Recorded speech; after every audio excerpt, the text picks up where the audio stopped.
ಎಲ್ರಿಗೂ ನಮಸ್ಕಾರ. Welcome back to my YouTube channel Meena Shivu at creation.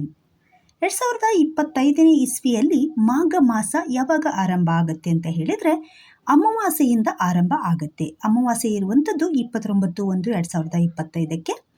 ಅಲ್ಲಿಂದ ಅಂದರೆ 29 ತಾರೀಕು ಬಿಟ್ಟು ಮಾರನೇ ದಿನದಿಂದ ಸ್ಟಾರ್ಟ್ ಆಗುತ್ತೆ. ಕೆಲವೊಬ್ಬರು ಹುಣ್ಣಿಮೆಯಿಂದ ಹುಣ್ಣಿಮೆಯವರೆಗೂ ಕೂಡ ಆಚರಣೆ ಮಾಡ್ತಾರೆ. ಆದರೆ ಅಮಾವಾಸ್ಯೆಯಿಂದ ಅಮಾವಾಸ್ಯೆಗೆ ಮಾಡುವಂಥದ್ದೇ ಹೆಚ್ಚು ರೂಢಿಯಲ್ಲಿರುವಂಥದ್ದು. ಅಮಾವಾಸ್ಯೆಯಿಂದ ಅಮಾವಾಸ್ಯೆಗೆ ಮಾಡುವಂಥದ್ದೇ ಶ್ರೇಷ್ಠವಾಗಿದೆ ಅಂತ ಕೂಡ ಕೆಲವೊಬ್ಬರು ಹೇಳ್ತಾರೆ. ಯಾಕೆ ಅಂತ ಹೇಳಿದರೆ ಅಮಾವಾಸ್ಯೆಯವರೆಗೂ ಸುನ್ನೆ ಇರುತ್ತೆ ಅನ್ನುವಂಥದ್ದು. ತುಂಬ ನಮ್ಮ ಹಳ್ಳಿಗಳಲ್ಲಿ ಇದನ್ನೆಲ್ಲದನ್ನು ಕೂಡ ಪಾಲನೆ ಮಾಡ್ತಿರ್ತಾರೆ. ಅಂದರೆ ಈ ಸಮಯದಲ್ಲಿ ಯಾವುದೇ ಥರದ ಒಳ್ಳೆ ಕೆಲಸಗಳನ್ನು ಕೈ ಹಾಕಬೇಕು ಅಂತ ಹೇಳಿದ್ರೆ ಬೇಡ, ಇವಾಗ ಸುನ್ನೆ ಇದೆ, ಹಾಗೆ ಹೀಗೆ ಅಂತ ಹೇಳ್ತಿರ್ತಾರೆ. ನಮಗೆಲ್ಲರಿಗೂ ನಮ್ಮ ಹಿರಿಯರು ಇದನ್ನು ಹೇಳ್ತಾ ಬಂದಿದ್ದಾರೆ, ಗೊತ್ತಿರುತ್ತೆ ಕೂಡ. ಹಾಗಾಗಿನೇ ಅಮಾವಾಸ್ಯೆ ನಂತರದ ದಿನ ಈ ಮಾಘ ಮಾಸ ಆರಂಭ ಆಗುತ್ತೆ ಅಂತ ಕೆಲವರ ವಾಡಿಕೆ. ಆದರೆ ಕೆಲವರು ಹುಣ್ಣಿಮೆಯಿಂದನೇ ಆರಂಭ ಆಗಿರುತ್ತೆ ಅಂತ ಹೇಳ್ತಾರೆ. ಈಗಾಗಲೇ ಹುಣ್ಣಿಮೆಯಿಂದನೇ ಕೆಲವೊಬ್ಬರು ಪೂಜೆಗಳನ್ನು ಆರಂಭ ಮಾಡಿರ್ತಾರೆ. ಸೊ ಅದು ಹುಣ್ಣಿಮೆಯಿಂದ ಹುಣ್ಣಿಮೆಗೆ ಮಾಘ ಮಾಸವನ್ನು ಆಚರಣೆ ಮಾಡುವಂಥದ್ದು. ಬಟ್ ಇವಾಗ ನಾನು ಹೇಳ್ತಾ ಇರುವಂಥದ್ದು ಅಮಾವಾಸ್ಯೆಯಿಂದ ಅಮಾವಾಸ್ಯೆಗೆ, ಅಂದರೆ ಜನವರಿ 30ನೇ ತಾರೀಕಿನಿಂದ ಫೆಬ್ರವರಿ 28ನೇ ತಾರೀಕಿನವರೆಗೆ ಇರುವಂಥ ಒಂದು ಸಮಯ ಏನಿದೆಯಲ್ಲ, ಇದು ಮಾಘ ಮಾಸದ ಸಮಯ ಆಗಿರುತ್ತೆ. ಮಾಘ ಮಾಸ ಆರಂಭವಾಗುವಂಥದ್ದು 30 ಜನವರಿ 2025ರಿಂದ ಸ್ಟಾರ್ಟ್ ಆಗುತ್ತೆ. ಮುಕ್ತಾಯ ಆಗುವಂಥದ್ದು ಫೆಬ್ರವರಿ 28, 2025 ಇಲ್ಲಿಗೆ ಮುಕ್ತಾಯ ಆಗುತ್ತೆ. ಈ ಸಮಯದಲ್ಲಿ ಯಾವ್ಯಾವ ಪೂಜೆಯನ್ನು ಮಾಡಿದರೆ ನಮಗೆ ಏನೆಲ್ಲ ಲಾಭ ಇದೆ, ಏನೆಲ್ಲ ನಮ್ಮಲ್ಲಿರುವಂಥ ಪಾಪಕರ್ಮಗಳಾಗಿರ್ಬೋದು, ನಾವು ಇಷ್ಟು ದಿನದವರೆಗೆ ಏನೆಲ್ಲ ಕೆಲಸಗಳನ್ನು ಮಾಡಿರ್ತೀವಿ. ಮನುಷ್ಯ ಅಂದಮೇಲೆ ತಪ್ಪು ಮಾಡೋದು ಸಹಜ, ಹಾಗೆಯೇ ಕಲಹಗಳು ಬರುವಂಥದ್ದು ಸಹಜ, ಎಲ್ಲ ಬೇಕು ಬೇಡಿಕೆಗಳ ಬಗ್ಗೆನೂ ಕೂಡ ಕುಂದು ಕೊರತೆಗಳು ಇರುವಂಥದ್ದು ಸಹಜ. ಸೊ ಇದೆಲ್ಲದಕ್ಕೂ ಕೂಡ ಈ ಮಾಸದಲ್ಲಿ ಒಂದು ಪೂಜೆಯನ್ನು ಮಾಡೋದ್ರಿಂದ ಇದೆಲ್ಲದೂ ಕೂಡ ನಿವಾರಣೆ ಆಗುವಂಥದ್ದು ಅಂತ ಪ್ರತಿಯೊಂದು ಹಂತದಲ್ಲೂ ಕೂಡ ಕೆಲವೊಂದು ಪುರಾಣಗಳಲ್ಲಿ ಹಾಗೆ ಪುರಾವೆಗಳು ಕೂಡ ಇದ್ದಾವೆ. ಸೊ ಆ ಪ್ರಕಾರವಾಗಿ ಮಾಘ ಮಾಸದಲ್ಲಿ ಏನೆಲ್ಲ ಪೂಜೆಯನ್ನು ಮಾಡ್ಬೋದು ಅನ್ನೋದನ್ನು ನೋಡ್ತಾ ಹೋಗೋಣ. ಇವಾಗ ನಾನು ಹೇಳ್ತಾ ಇರುವಂಥ ಈ ಪೂಜೆ ಏನಿದೆಯಲ್ಲ, ಇದು ನನ್ನ ಸ್ವಂತ ಅನುಭವದ ಒಂದು ಕತೆ ಆಗಿರುತ್ತೆ ಅಂತ ಹೇಳ್ಬೋದು. ಈ ಪೂಜೆಯನ್ನು ನಾನು ಮಾಡಬೇಕು ಅಂತ ಹೇಳಿ ನಿರ್ಧಾರ ಮಾಡಿರುವಂಥದ್ದು ಲಾಕ್ಡೌನ್ ಸಮಯದಲ್ಲಿ. ಲಾಕ್ಡೌನಲ್ಲಿ ನಿಮಗೆಲ್ಲರಿಗೂ ಗೊತ್ತಿರೋ ಹಾಗೆ ಎಲ್ಲರ ಬಿಸ್ನೆಸ್ಸು ಕೂಡ ಕೈ ಕೊಡ್ತು, ಎಷ್ಟೋ ಲಾಸ್ ಆಯಿತು ಕೂಡ. ಆ ಸಮಯದಲ್ಲಿ ಹೊಸ ಬಿಸ್ನೆಸ್ಸನ್ನು ನನ್ನ ಹಸ್ಬೆಂಡ್ ಸ್ಟಾರ್ಟ್ ಮಾಡಬೇಕು ಅಂತ ಅಂದ್ಕೊಂಡಾಗ ತುಂಬ ಗೊಂದಲಕ್ಕೀಡಾದಾಗ ನಾನು ಈ ಪೂಜೆಯನ್ನು ಕೈಗೊಂಡಿದ್ದೆ. ಸೊ ಅದರಿಂದ ಸಕ್ಸಸ್ಫುಲ್ ಆಯಿತು. ಇವತ್ತು ಕೂಡ ನಾವು ಒಂದು ಒಳ್ಳೆ ಬಿಸ್ನೆಸ್ಸನ್ನು ನಮ್ಮ ಹಸ್ಬೆಂಡ್ ಮಾಡ್ತಾ ಇದ್ದಾರೆ. ಸೊ ಹಾಗಾಗಿ ಇದು ನಿಮಗೂ ಕೂಡ ಹೆಲ್ಪ್ ಆಗಲಿ, ಈ ಮಾಘ ಮಾಸದಲ್ಲಿ ಇದರ ಯೂಸಸ್ಸನ್ನು ತಗೊಳ್ಳಿ, ಈ ಪೂಜೆಯನ್ನು ಮಾಡಲಿ ಅಂತ ಹೇಳಿ ಈ ವಿಡಿಯೋನ ಮಾಡಿರುವಂಥದ್ದು. ಮೊದಲನೇದಾಗಿ ಗಣೇಶನಿಗೆ 21 ದಿನ ಪೂಜೆಯನ್ನು ಮಾಡುವಂಥದ್ದು. ಈ ಅಮಾವಾಸ್ಯೆಯ ನೆಕ್ಸ್ಟ್ ಬರುವಂಥ ಮಂಗಳವಾರದಿಂದ ಈ ಗಣೇಶನ ದೇವರ ಒಂದು ಪೂಜೆಯನ್ನು ನಾವು ಸ್ಟಾರ್ಟ್ ಮಾಡ್ಬೋದು. ಅಮಾವಾಸ್ಯೆ ಈಗ 29ಕ್ಕೆ ಮುಗಿಯುತ್ತಲ್ವ, ಅದಾದಮೇಲೆ ಬರುವಂಥ ಮಂಗಳವಾರದಿಂದ ನಾವೇನು ಮಾಡ್ಬೋದು, ವಿಘ್ನೇಶ್ವರನ ಪೂಜೆಯನ್ನು ಸ್ಟಾರ್ಟ್ ಮಾಡ್ಬೋದು. 21 ದಿನ ಈ ವಿಘ್ನೇಶ್ವರನ ಪೂಜೆಯನ್ನು ಮಾಡಿದ್ರಿ ಅಂತಂದರೆ ನೀವೇನು ಅಂದ್ಕೊಂಡಿರ್ತೀರ ಅದು ಎಲ್ಲದೂ ಕೂಡ ಕಾರ್ಯಸಿದ್ಧಿ ಆಗತ್ತೆ. ನೀವು ಯಾವುದೇ ಒಂದು ಕಾರ್ಯವನ್ನು ಆರಂಭ ಮಾಡೋಕ್ಕಿಂತ ಮುಂಚೆ ಈ ಪೂಜೆಯನ್ನು ಮಾಡ್ಬೋದು, ಅಥವಾ ನಿಮ್ಮ ಮಕ್ಕಳ ವಿದ್ಯಾಭ್ಯಾಸಕ್ಕೋಸ್ಕರ ಈ ಪೂಜೆಯನ್ನು ಮಾಡ್ಬೋದು, ಅಥವಾ ಕಂಕಣ ಭಾಗ್ಯಕ್ಕೋಸ್ಕರ ಈ ಪೂಜೆಯನ್ನು ಮಾಡ್ಬೋದು, ಅಥವಾ ನಿಮ್ಮ ಇಷ್ಟಾರ್ಥ ಬೇಡಿಕೆಗೋಸ್ಕರ ಈ ಪೂಜೆಯನ್ನು ಮಾಡ್ಬೋದು. ಇನ್ನು ಕನ್ಯಾಮಣಿಗಳಿದ್ದರೆ ನಿಮಗೆ ಒಳ್ಳೆಯ ವಧು ಅಥವಾ ವರ ಸಿಗಲಿ ಅನ್ನುವಂಥ ಉದ್ದೇಶದಿಂದನೂ ಕೂಡ ಮಾಡ್ಬೋದು. ಇನ್ನು ಹಣಕಾಸಿನ ತೊಂದರೆ ಇದ್ದರೆ ಕೂಡ ಈ ಪೂಜೆಯನ್ನು ಮಾಡ್ಬೋದು. ಇದು ಗಣೇಶನ ಪೂಜೆ. ಈ ಪೂಜೆ ನೀವು ಪ್ರತಿ ತಿಂಗಳು ಕೂಡ ಸಂಕಷ್ಟಿಯನ್ನು ಮಾಡ್ತಿರ್ತೀರಲ್ವಾ, ಸೊ ಹಾಗೆ 21 ತಿಂಗಳು 21 ಸಂಕಷ್ಟಿಯನ್ನು ಮಾಡಿದಷ್ಟು ಪುಣ್ಯದ ಫಲ ಈ 21 ದಿನದಲ್ಲಿ ನೀವೇನಾದರೂ ಈ ಗಣೇಶನ ಒಂದು ಪೂಜೆಯನ್ನು ಮಾಡಿದರೆ ಅಷ್ಟು ಪುಣ್ಯದ ಫಲ ದೊರೆಯುತ್ತೆ ಅನ್ನುವಂಥದ್ದು. ಇದನ್ನು ಮಾಘ ಮಾಸದಲ್ಲೇ ಮಾಡಬೇಕು ಅಂತ ಏನಿಲ್ಲ, ಆದರೆ ಮಾಘ ಮಾಸದಲ್ಲಿ ಮಾಡಿದರೆ ತುಂಬ ಶ್ರೇಷ್ಠವಾಗಿರುವಂಥದ್ದು ಅಂತ. ಇನ್ ಕೇಸ್ ನಿಮಗೆ ಮಾಘ ಮಾಸದಲ್ಲಿ ಮಾಡೋಕ್ಕಾಗಿಲ್ಲ ಅಂತಂದರೆ ಬೇರೆ ಯಾವುದೇ ದಿನ ಬೇಕಾದರೂ ನೀವು ಮಂಗಳವಾರದಿಂದ ಈ ಒಂದು ಗಣೇಶನ ಪೂಜೆಯನ್ನು ಆರಂಭ ಮಾಡ್ಬೋದು. 21 ದಿನ ಮಂಗಳವಾರದಿಂದ ಆರಂಭ ಮಾಡಿ 21 ದಿನಕ್ಕೆ ನೀವು ಎಂಡ್ ಮಾಡಬೇಕಾಗತ್ತೆ. ಈ ಪೂಜೆಯನ್ನು ಸ್ಟಾರ್ಟ್ ಮಾಡಿಕೊಂಡ್ರಿ ಅಂತಂದರೆ ಖಂಡಿತ ಸಕ್ಸಸ್ಸನ್ನು ಕಂಡೇ ಕಾಣ್ತೀರಾ. ಇದಕ್ಕೆ ನಾನು ಕೂಡ ಒಂದು ಎಕ್ಸಾಂಪಲ್ ಅಂತ ಹೇಳ್ತೀನಿ. ಪೂಜೆನ ಯಾವ ರೀತಿ ಮಾಡಬೇಕು ಅನ್ನೋದನ್ನು ನಾನು ಮುಂದಿನ ವಿಡಿಯೋದಲ್ಲಿ ಹೇಳ್ತೀನಿ. ನೆಕ್ಸ್ಟು ಗಂಡ ಹೆಂಡತಿಯ ಒಂದು ಬಾಂಧವ್ಯ ಗಟ್ಟಿ ಆಗಿರಬೇಕು ಅಂತಂದರೆ 12 ದಿನದ ಎಕ್ಕದ ಗಿಡದ ಪೂಜೆಯನ್ನು ಮಾಡುವಂಥದ್ದು. ಇದು ತುಂಬ ಅಂದರೆ ತುಂಬ ಸ್ಪೆಷಲ್ ಆಗಿರುವಂಥದ್ದು. ಈ ಮಾಘ ಮಾಸದಲ್ಲೇ ಈ ಪೂಜೆಯನ್ನು ಕೂಡ ಮಾಡಬೇಕಾಗತ್ತೆ.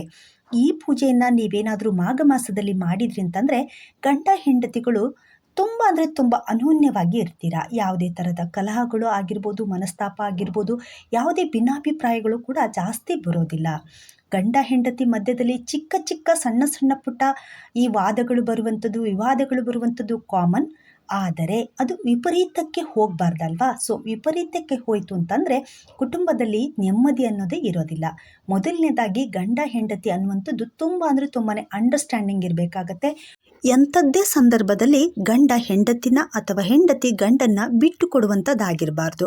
ಅದು ಯಾರದೇ ಎದುರಿಗಾಗಿರ್ಬೋದು, ತಂದೆ ತಾಯಿ ಆಗಿರ್ಬೋದು, ಅತ್ತೆ ಮಾವಂದಿರಿಗಾಗಿರ್ಬೋದು, ಅಥವಾ ಈ ಸೊಸೈಟಿಯಲ್ಲಿ ಆಗಿರ್ಬೋದು, ಒಬ್ರನ್ನೊಬ್ರು ಯಾವತ್ತೂ ಬಿಟ್ಕೊಡ್ಬಾರ್ದು. ಹಾಗೆ ಒಬ್ರನ್ನೊಬ್ಬರು ತುಂಬಾ ಗೌರವಿಸಬೇಕು. ಹೆಂಡತಿಯನ್ನು ಗಂಡ ಗೌರವಿಸಬೇಕಾಗತ್ತೆ, ಗಂಡನನ್ನು ಹೆಂಡತಿ ಕೂಡ ಗೌರವಿಸಬೇಕು. ಈ ಥರ ಅನ್ಯೋನ್ಯವಾಗಿದ್ದರು ಅಂತಂದರೆ ಅಂಥ ಫ್ಯಾಮಿಲಿ ತುಂಬಾ ಹ್ಯಾಪಿಯಾಗಿರುತ್ತೆ. ಯಾವುದೋ ಹಣ ಅಥವಾ ಅಂತಸ್ತು ಅಥವಾ ಐಷಾರಾಮಿ ಜೀವನದಿಂದ ನೆಮ್ಮದಿಯಾಗಿರಲಿಕ್ಕೆ ಸಾಧ್ಯತೆ ಇಲ್ಲ. ಅಂಡರ್ಸ್ಟ್ಯಾಂಡಿಂಗಿಂದ ಮಾತ್ರ ಸಾಧ್ಯತೆ ಇರುತ್ತೆ. ಸೊ ಹಾಗಾಗಿ ಈ ಎಕ್ಕದ ಗಿಡದ ಪೂಜೆಯನ್ನು ಸೂರ್ಯೋದಯಕ್ಕಿಂತ ಮುಂಚಿತವಾಗಿ ಈ ಮಾಘ ಮಾಸದಲ್ಲಿ ನೀವೇನಾದರೂ ಮಾಡಿದ್ರಿ ಅಂತಂದರೆ ಖಂಡಿತ ಫಲಕಾರಿಯನ್ನು ಕೊಡುತ್ತೆ. ಇನ್ನು ಮದುವೆ ಆಗದೇ ಇರೋರು ತಮ್ಮ ಒಂದು ವಧು ವರರಿಗೋಸ್ಕರ ಹುಡುಕ್ತಾ ಇದ್ದರೆ ಅಂಥವರು ಕೂಡ ಈ ಪೂಜೆಯನ್ನು ಕೈಗೊಳ್ಬೋದು. ಇದು ಕೂಡ 12 ದಿನದ ಎಕ್ಕದ ಗಿಡ ಪೂಜೆಯನ್ನು ಮಾಡಬೇಕಾಗತ್ತೆ. ಈ ಪೂಜೆಯನ್ನು ಯಾವ ರೀತಿ ಮಾಡೋದು ಅನ್ನೋದನ್ನು ನಾನು ಮುಂದಿನ ವಿಡಿಯೋದಲ್ಲಿ ನಿಮಗೆ ತಿಳಿಸ್ತಾ ಹೋಗ್ತೀನಿ. ಹಾಗೆ ಈ ಮಾಸದಲ್ಲಿ ಯಾವ್ಯಾವ ದೇವರ ಅನುಗ್ರಹವನ್ನು ಪಡ್ಕೋಬೋದು ಅಂತ ಹೇಳಿದರೆ ಲಕ್ಷ್ಮೀನಾರಾಯಣರ ಕೃಪೆಯನ್ನು ನಾವು ಪಡ್ಕೋಬೋದು. ಲಕ್ಷ್ಮೀನಾರಾಯಣರಿಗೆ ಸಂಬಂಧಪಟ್ಟಾಗೆ ಯಾವುದಾದ್ರೂ ನೀವು ಒಂದು ಕಥೆಯನ್ನು ಓದುವಂಥದ್ದು, ವಿಷ್ಣು ಸಹಸ್ರನಾಮವನ್ನು ಓದುವಂಥದ್ದು, ಸತ್ಯನಾರಾಯಣ ಸ್ವಾಮಿಯ ಕಥೆಯನ್ನು ಓದುವಂಥದ್ದು, ಅದಕ್ಕೆ ಒಂದು ವಿಧಿವತ್ತಾದಂಥ ವಿಧಾನವನ್ನು ಅನುಸರಿಸಿ ಪೂಜೆಯನ್ನು ಮಾಡಿಬಿಟ್ಟೇನೆ ನೀವೇನು ಮಾಡಬೇಕಾಗತ್ತೆ, ಈ ಕಥೆಗಳನ್ನು ಓದಬೇಕಾಗತ್ತೆ. ಇದರಿಂದನೂ ಕೂಡ ಲಕ್ಷ್ಮೀನಾರಾಯಣರ ಕೃಪೆಯನ್ನು ನಾವು ಪಡ್ಕೋಬೋದು. ಇನ್ನು ಸೂರ್ಯನಾರಾಯಣನ ಒಂದು ಅನುಗ್ರಹ ಕೂಡ ಸಿಗತ್ತೆ. ಮಕರ ರಾಶಿಯಲ್ಲಿ ಸೂರ್ಯ ಇರುವಾಗ ಈ ಪೂಜೆ ಮಾಡಿದರೆ, ಮಾಘ ಮಾಸದ ಒಂದು ಪೂಜೆಯನ್ನು ಮಾಡಿದರೆ ಸೂರ್ಯದೇವರ ಅನುಗ್ರಹ ಕೂಡ ನಮಗೆ ಸಿಗತ್ತೆ. ಇನ್ನು ಯಾವುದೇ ದೋಷ ಇದ್ದರೆ ಯಾವುದೇ ಥರದ ದೋಷ ನಿವಾರಣೆ ಕೂಡ ಆಗುತ್ತೆ. ಇದು ಎಕ್ಕದ ಗಿಡದ ಒಂದು ಪೂಜೆಯನ್ನು ಮಾಡೋದ್ರಿಂದ ಆಗುವಂಥದ್ದು. ದೋಷ ನಿವಾರಣೆಗೋಸ್ಕರನೂ ಕೂಡ ಈ ಮಾಸದಲ್ಲಿ ಈ ಪೂಜೆ ಮಾಡುವಂಥದ್ದು ತುಂಬ ಅಂದರೆ ತುಂಬ ಶ್ರೇಷ್ಠತೆ ಇದೆ. ನಾವು ಮನುಷ್ಯ ಅಂತ ಅಂದಮೇಲೆ ಸಾಕಷ್ಟು ತಪ್ಪುಗಳನ್ನು ಮಾಡಿರ್ತೀವಿ. ಸೊ ಇಂಥ ಸಮಯದಲ್ಲಿ ಆ ಒಂದು ದೋಷ ನಿವಾರಣೆಗೋಸ್ಕರನೂ ನಾವು ಈ ಸಮಯದಲ್ಲಿ ಪೂಜೆ ಮಾಡ್ಬೋದು. ಇನ್ನು ಸರ್ಪದೋಷಕ್ಕೋಸ್ಕರ ನಾಗದೇವತೆಯ ದೇವಸ್ಥಾನ ಅಥವಾ ಸುಬ್ರಹ್ಮಣ್ಯ ದೇವರಿಗೆ ದೇವಸ್ಥಾನಕ್ಕೆ ಹೋಗ್ಬಿಟ್ಟು ಪೂಜೆಯನ್ನು ಮಾಡಿಸ್ಕೊಂಡ್ಬಿಟ್ಟು ಅಲ್ಲಿ ನೀವು ಏನಾದರೂ ದಾನವನ್ನು ಮಾಡುವಂಥದ್ದು, ಈ ಥರ ದಾನವನ್ನು ಮಾಡಿ ಪೂಜೆಯನ್ನು ಮುಗಿಸ್ಕೊಂಡು ಬಂದ್ರಿ ಅಂತ ಹೇಳಿದರೆ ಖಂಡಿತ ನಿಮಗೂ ಕೂಡ ಅಲ್ಲಿ ಸರ್ಪದೋಷ ಏನಾದರೂ ಇತ್ತು ಅಂತಂದರೆ ಅದು ಕೂಡ ನಿವಾರಣೆ ಆಗುತ್ತೆ ಈ ಮಾಘ ಮಾಸದಲ್ಲಿ ಪೂಜೆಯನ್ನು ಮಾಡೋದ್ರಿಂದ. ಇನ್ನು ಆದಿಶಕ್ತಿ ದೇವಿಯ ದೇವಸ್ಥಾನಕ್ಕೆ ಹೋಗ್ಬಿಟ್ಟು ನೀವು ಪೂಜೆಯನ್ನು ಮಾಡಿಸ್ಕೊಂಡ್ಬಿಟ್ಟು ಅಲ್ಲಿ ನೀವು ಹಣ್ಣು ಅಥವಾ ಯಾವುದಾದ್ರೂ ತಾಂಬೂಲವನ್ನು ದಾನವನ್ನಾಗಿ ಮಾಡಿ ಬಂದರೆ ಅಂತಂದರೆ ಕೂಡ ಆದಿಶಕ್ತಿಯ ಒಂದು ಕೃಪೆಗೂ ಕೂಡ ನೀವು ಪಾತ್ರರಾಗ್ತೀರಾ ಈ ಮಾಘ ಮಾಸದಲ್ಲಿ ಮಾಡೋದ್ರಿಂದ. ಈ ಪೂಜೆಯನ್ನು ಮಾಡುವಂಥವರು ವಿಶೇಷವಾಗಿ ಏನೆಲ್ಲ ಆಚರಣೆ ಮಾಡಬೇಕು ಅಂತಂದರೆ ಯಾವುದೇ ಥರದ ಈ ಒಂದು ಮಾಘ ಮಾಸದಲ್ಲಿ ನೀವು ಆಚರಣೆ ಮಾಡುವಂಥ ಸಮಯದಲ್ಲಿ ಯಾವುದೇ ಥರದ ಮಾಂಸಾಹಾರವನ್ನು ಸೇವಿಸಬಾರ್ದು. ಇದು ಕಟ್ಟುನಿಟ್ಟಾಗಿ ಪಾಲನೆಯನ್ನು ಮಾಡಬೇಕು. ನಿಮ್ಮ ಮನೆಯವರು ಎಲ್ಲರೂ ಮಾಡ್ತಾರೆ ಅಂತಂದರೆ ತುಂಬ ಒಳ್ಳೆಯದು. ನಿಮ್ಮ ಮನೆಯಲ್ಲಿ ಎಲ್ರಿಗೂ ಮಾಡೋಕ್ಕಾಗಲ್ಲ ಅಂದರೆ ಮಾಡೋರನ್ನು ಬಿಟ್ಟು ಉಳಿದವರು ತಿನ್ಬೋದು. ಆದರೆ ಮಾಡುವಂಥವರು ಯಾವುದೇ ಕಾರಣಕ್ಕೂ ತಿನ್ನಬಾರ್ದು.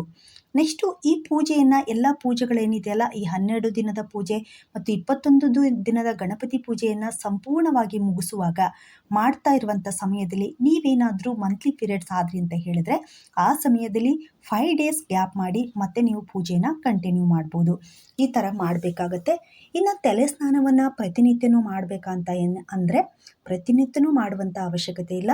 ಸ್ವಲ್ಪ ನೀವು ಸ್ನಾನ ಮಾಡುವಂಥ ನೀರಿಗೆ ಅರಿಶಿಣ ಪುಡಿಯನ್ನು ಹಾಕ್ಕೊಂಡ್ಬಿಟ್ಟು ಸ್ನಾನವನ್ನು ಮಾಡಬೇಕಾಗತ್ತೆ. ಮೊದಲನೇ ದಿನ ಏನು ಸ್ಟಾರ್ಟ್ ಮಾಡ್ತೀರಲ್ವ ಆ ದಿನ ನೀವು ತಲೆ ಸ್ನಾನ ಮಾಡಲೇಬೇಕಾಗತ್ತೆ. ಇನ್ನು ಗಣಪತಿ ಪೂಜೆಗೂ ಕೂಡ ಅಷ್ಟೇ. ನೆಕ್ಸ್ಟು ಎಕ್ಕಗಡದ ಪೂಜೆಗೂ ಕೂಡ ಅಷ್ಟೇ. ಎಕ್ಕಗಡದ ಪೂಜೆಗೆ ನೀವು ಕಟ್ಟುನಿಟ್ಟಾಗಿ 12 ದಿನವೂ ಕೂಡ ನಾವು ತಲೆ ಸ್ನಾನ ಮಾಡ್ತೀನಿ ಅಂದರೆ ಪರವಾಗಿಲ್ಲ. ಇನ್ ಕೇಸ್ ಮಾಡಲಿಕ್ಕಾಗಲ್ಲ ಅಂತಂದರೆ ಅರಿಶಿಣದ ಒಂದು ಪುಡಿಯನ್ನು ಒಂದು ಚಿಟಿಕೆಯಷ್ಟು ಅರಿಶಿಣವನ್ನು ನೀರಿಗೆ ಹಾಕ್ಕೊಂಡ್ಬಿಟ್ಟು ಬೆರೆಸ್ಕೊಂಡು ತಲೆ ಸ್ನಾನ ಮಾಡಿರ್ತೀರಲ್ವ, ಸೊ ಆ ಥರ ನೀವು ಕಂಟಿನ್ಯೂ ಮಾಡ್ಬೋದು. ಸೊ ಈ ಥರನೂ ಕೂಡ ನೀವು ಮಾಡಬೇಕಾಗತ್ತೆ. ಇನ್ನು ಈ ಪೂಜೆಯನ್ನು ಮಾಡುವಂಥವ್ರು ಯಾವಾಗಲೂ ಬೆಳಗ್ಗಿನ ಜಾವದಲ್ಲೇ ಮಾಡಬೇಕಾಗತ್ತೆ, ಇದು ನೆನಪಿರಲಿ. ಇನ್ನು ಗಣಪತಿ ಪೂಜೆಯನ್ನು ಮಾಡಿಬಿಟ್ಟು ತುಂಬ ಜನರಿಗೆ ಒಳ್ಳೆಯದಾಗಿದೆ, ಅದರಲ್ಲಿ ನನಗೂ ಕೂಡ ಒಳ್ಳೆಯದಾಗಿದೆ. ನನ್ನ ಒಂದು ಸ್ವಂತ ಅನುಭವವನ್ನೇ ನಾನು ನಿಮ್ಮ ಹತ್ರ ಹೇಳ್ತಾ ಇದ್ದೀನಿ. ಹಾಗಾಗಿನೇ ನಿಮಗೂ ಕೂಡ ಹೆಲ್ಪ್ ಆಗುತ್ತೆ. ಈಗ ಮಾಘ ಮಾಸ ಬರ್ತಾ ಇದೆ, ಸೊ ಈ ಮಾಘ ಮಾಸದಲ್ಲಿ ನೀವು ಕೂಡ ಈ ಪೂಜೆಯನ್ನು ಮಾಡಿಬಿಟ್ಟು ನಿಮ್ಮಲ್ಲೂ ಕೂಡ ಒಂದು ಸಕ್ಸಸ್ಫುಲ್ಲನ್ನು ಕಾಣಲಿ ಅಂತ ಅನ್ನುವಂಥ ಉದ್ದೇಶದಿಂದ ಈ ವಿಡಿಯೋ ಮಾಡಿರುವಂಥದ್ದು. ಇನ್ನು ಗಣಪತಿ ಪೂಜೆಯನ್ನು ಯಾವ ರೀತಿ ಮಾಡಬೇಕು, ಅದಕ್ಕೆ ಯಾವ ರೀತಿಯಾದಂಥ ನಿಯಮಗಳು ಇದ್ದಾವೆ, ಸೊ ಅವನ್ನು ಯಾವ ರೀತಿಯಾಗಿ ಕಟ್ಟುನಿಟ್ಟಾಗಿ ಪಾಲನೆ ಮಾಡಬೇಕು ಅನ್ನೋದನ್ನು ನಾನು ಮುಂದಿನ ವಿಡಿಯೋದಲ್ಲಿ ನಿಮಗೆ ಖಂಡಿತ ಕಂಪ್ಲೀಟಾಗಿ ತಿಳಿಸ್ಕೊಡ್ತೀನಿ. ಹಾಗೆಯೇ ಈ ಎಕ್ಕದ ಗಿಡದ ಒಂದು ಪೂಜೆಯನ್ನು ಕೂಡ ಯಾವ ರೀತಿ ಮಾಡೋದು ಅನ್ನೋದನ್ನು ಕೂಡ ಅದನ್ನು ಕೂಡ ನಿಮಗೆ ವಿವರವಾಗಿ ತಿಳಿಸ್ಕೊಡ್ತೀನಿ. ಓಕೆನಾ? ಮುಂದಿನ ವಿಡಿಯೋದಲ್ಲಿ ಮತ್ತಷ್ಟು ಮಾಹಿತಿಯೊಂದಿಗೆ ಸಿಗ್ತೀನಿ. ಅಲ್ಲಿವರೆಗೂ ಧನ್ಯವಾದಗಳು.